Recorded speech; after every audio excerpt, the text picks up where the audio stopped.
आपको श्री गोपाल नारसन का नमस्कार। डिवाइन मिरर हिंदी चैनल में आपका बहुत बहुत स्वागत है।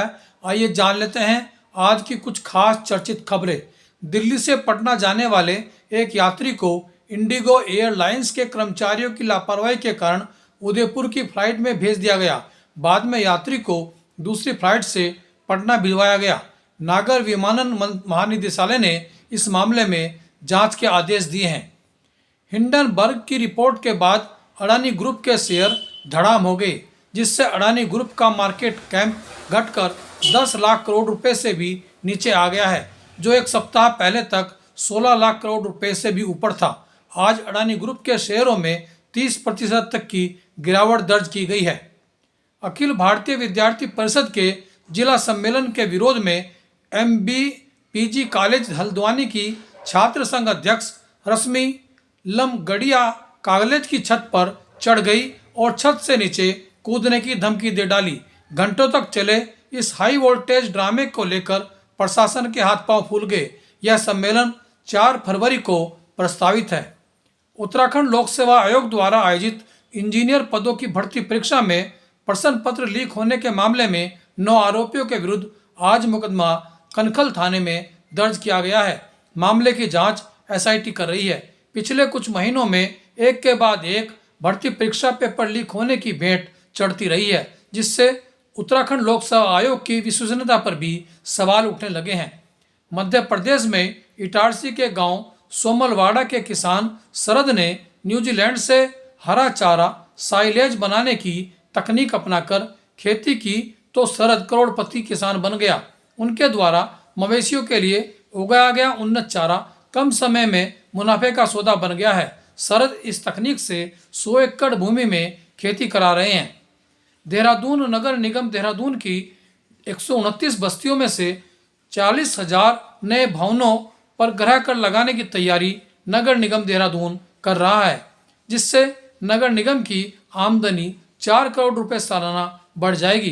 पहले इन भवनों को अतिक्रमण मानकर ध्वस्तीकरण की कार्रवाई के आदेश हुए थे, लेकिन बाद में सरकार ने इन भवनों को राहत दे दी और गृह कर की परिधि में शामिल कर लिया। रुड़की में आज कल फिर ठंड लौट आई है। सवेरे से ही रुड़की घने कोहरे की गिरफ्त में रही, जिस कारण दिन भर धूप नहीं निकली। वहीं अधिकतम तापमान सामान्य से 6.9 डिग्री कम होने से शाम के समय भी ठंडक का प्रकोप जारी रहा। माता पिता और संतान के बीच यूं तो समय का अंतर हमेशा रहा है, लेकिन जनरेशन गैप के कारण माता पिता और संतान के बीच वैचारिक मतभेद भी पनपते रहे हैं, जो कई पीढ़ियों से बढ़ते बढ़ते आज कुछ ज़्यादा ही हो गए हैं। इसी पीढ़ी परिवर्तन पर आधारित है एक संत का प्रेरक वीडियो, आप भी देखिए।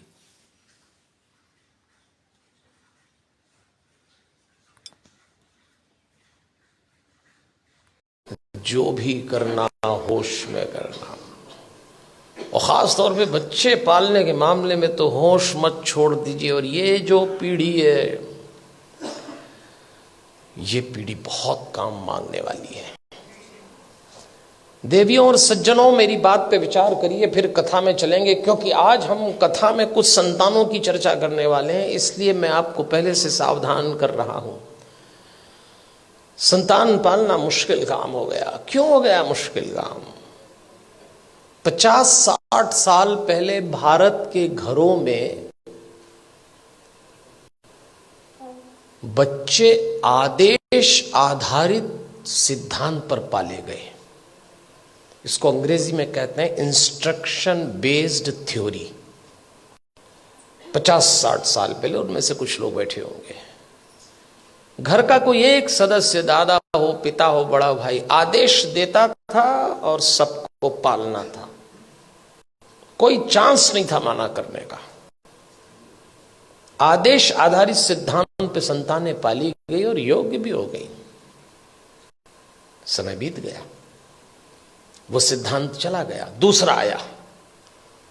और दूसरा सिद्धांत आया विचार विमर्श पर आधारित। इसको डिस्कशन बेस्ड थ्योरी कहते हैं।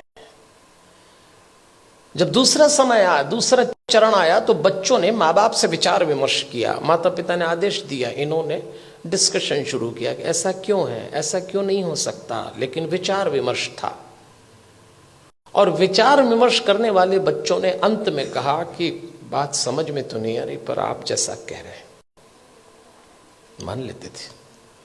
वो समय भी चला गया। फिर भारत में तीसरा चरण आया, और यह आया डिबेट बेस्ड थ्योरी का। इसमें बहस शुरू हुई। मां बाप ने बोला नहीं और बच्चों ने बहस की नहीं। बिना बहस के तो कोई काम निपटा ही नहीं। मां बाप ने कहा प्रणाम करो, क्यों करें, भगवान है तो क्या जरूरी है कि यही है? अभी तो कल कह रहे थे सब जगह है। अरे तो हम कर रहे हैं तो तुम करो, अरे तो आप कर रहे हो तो हम क्यों करें? भगवान आशीर्वाद देंगे इसलिए प्रणाम करो, तो प्रणाम नहीं करेंगे तो क्या आशीर्वाद नहीं देंगे? अब दो सवाल उनका जवाब। अरे भाई प्रणाम करोगे तो आशीर्वाद मिलेगा, अगर प्रणाम करने पे आशीर्वाद देता है तो फिर भगवान किस काम का? आप एक काम बोलिए वो बहस शुरू कर देंगे। और इस पीढ़ी ने जब बहस शुरू की तो इसको एक गलत फहमी भी हुई कि हमें अपने माँ बाप से ज्यादा अकल है। यहां से खतरा शुरू चालू हो गया। ये तीसरा चरण था। फिर चौथा चरण आया। इंस्ट्रक्शन बेस्ड थ्योरी चली गई, डिस्कशन वाला दौर चला गया, डिबेट वाला दौर भी चला गया। अब डिनाई का दौर आया। माँ बाप ने बच्चों से कहा और उन्होंने इनकार। नो, इनकार तो आजकल ऐसे करते हैं, कोई काम बोलो नहीं, नहीं तो जैसे नाक पे रखा है। इस समय यह दौर चल रहा है, और इसका परिणाम आया कलह।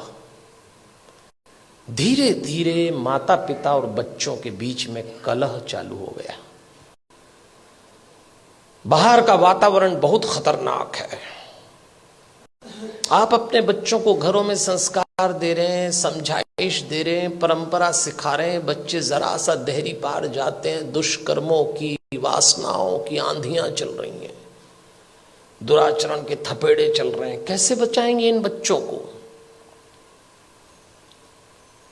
और सुनते हैं नहीं, कलह शुरू हो गया। एक वक्त था जब बच्चे बड़े होते थे, बाप की छाती चौड़ी हो जाती थी, मां का मुखड़ा खिल जाता था। और एक वक्त आया कि जवान बच्चों को देख के बाप की कमर झुक गई, मां की आंख के नीचे काली झाई आ गई। अपने ही जवान होते बच्चों को देख के लोग डरने लग गए, कब सलामत ठीक हो जाए। क्या हो गया हमारे इन बच्चों को? अभी रोशनी 2 कदम ही गई है। इन बच्चों को देख के लगता है अभी रोशनी 2 कदम ही गई है, दिए को किसी की नजर लग गई है। ऐसा लगता है। कैसे बचाएंगे इन बच्चों को?